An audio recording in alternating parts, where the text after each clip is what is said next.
Well, what's happening? So, I'm halfway through editing this video and I realised that I haven't recorded an intro, which is kind of what this is. Me and my brother went to the shop yesterday and I recorded me cutting his hair. And I'm going to be overlaying my voice over the video to tell you what I'm doing. Kinda, yeah, it's a tutorial. I'm also just getting used to Final Cut Pro, so please don't slaughter me in the comments with my editing skills. I'm gonna jump straight to that, just get straight into it, but please, as always, be sure to like the video, subscribe for more content, and be sure to follow me on Instagram.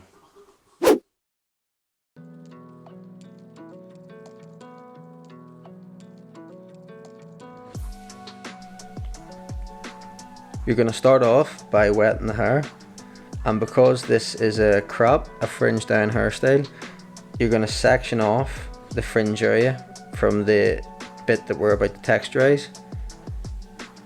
So in front to back sections, you're going to add deep point cuts into the hair to give maximum texture but regain as much length as possible.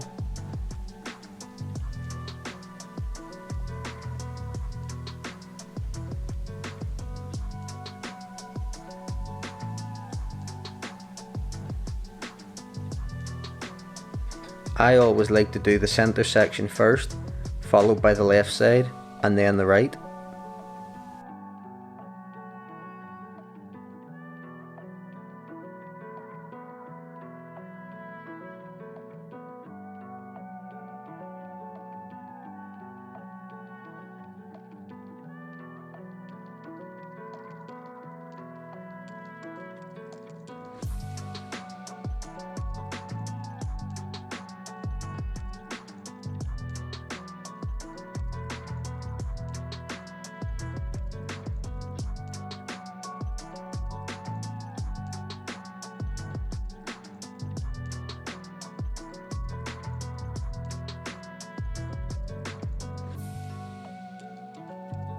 Using the cross-checking method, you're going to go in and blend the fringe area into the area that you've just cut.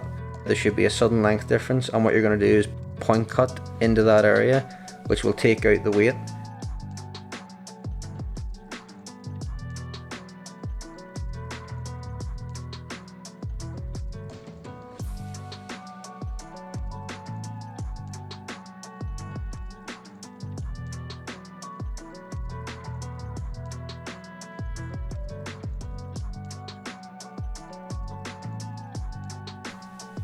You're then going to go in and cross-check the rest of the head to make sure that there's no sudden length differences. The whole point of point cutting is to add texture, so you do want a bit of length difference, but this is just to ensure that you haven't done anything too crazy.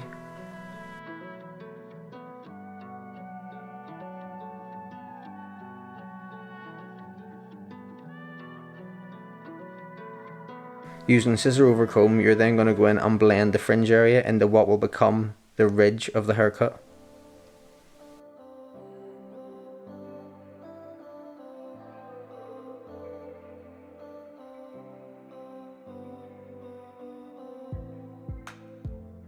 Most people just blast the hair with the hairdryer until it's dry. You actually want to blow it into place because it will give you an idea of how the hair is going to sit.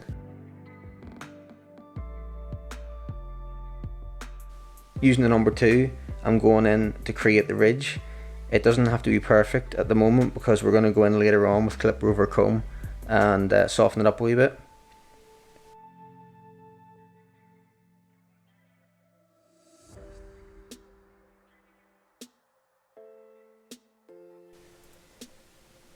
Then stick in the bolt line. I'm using my Andis Slimline Pro Li's, and this is a mid fade, so it's not going to go up much more than an inch above the ear.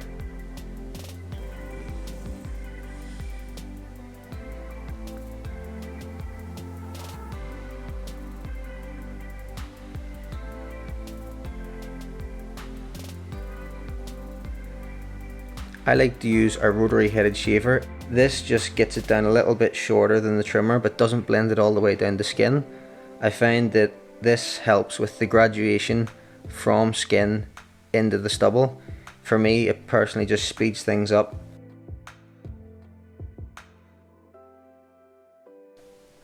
I'm then going to go in underneath where I use the rotary headed shaver and take out all of the excess stubble.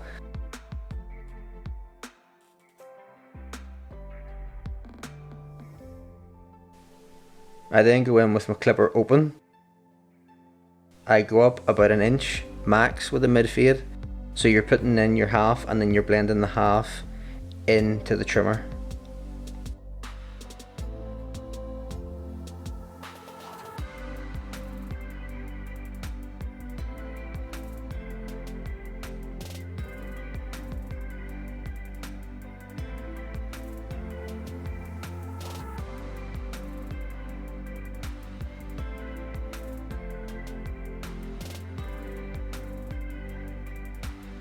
You're then going to go in with the one guard open and you're going to flick into the length of the number 2, and then you're going to close the clipper all the way and just flick into the line that's left between the half and the 1.5.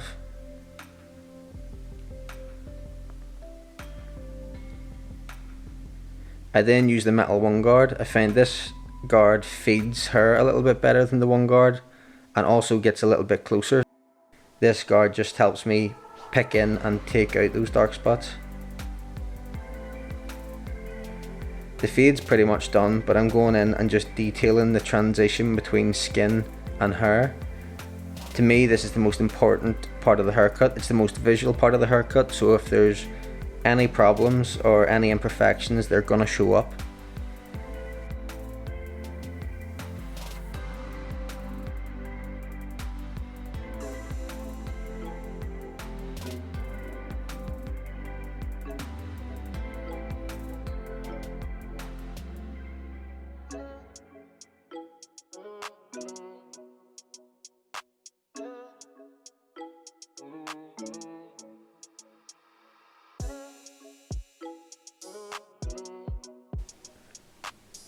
I'm then going in and putting in the arch, again using my Andis Slimline Pros. These are quite heavily zero gapped, so I don't have to push onto the skin too hard. And then following this, I'm going in with the razor. I personally like the dry shave. It gets the most accurate result in my opinion, but I try to use as little movement as possible, so there's no unnecessary movements of the razor because that gives a lot of skin irritation. I'm just bringing the razor up to the hairline and cutting in.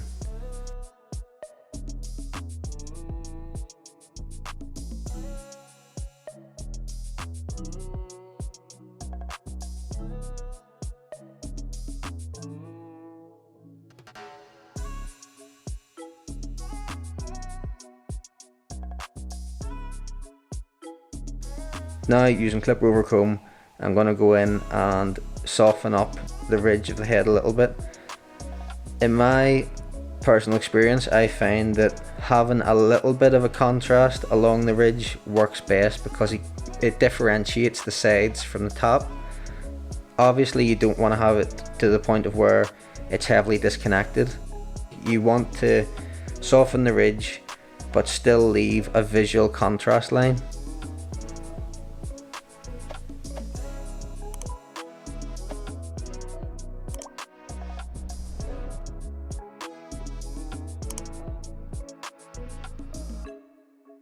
You could use scissor over comb for this part too, but I just feel more comfortable using clipper over comb.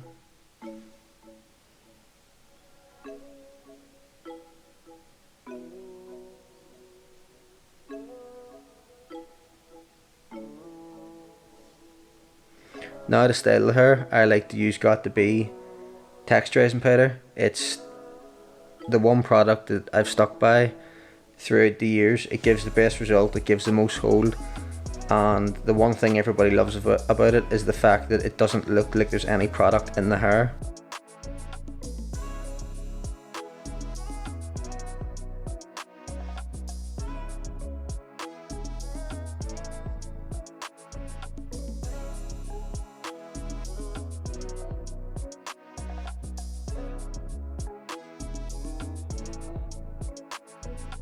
And there we go, that's a finished hairstyle.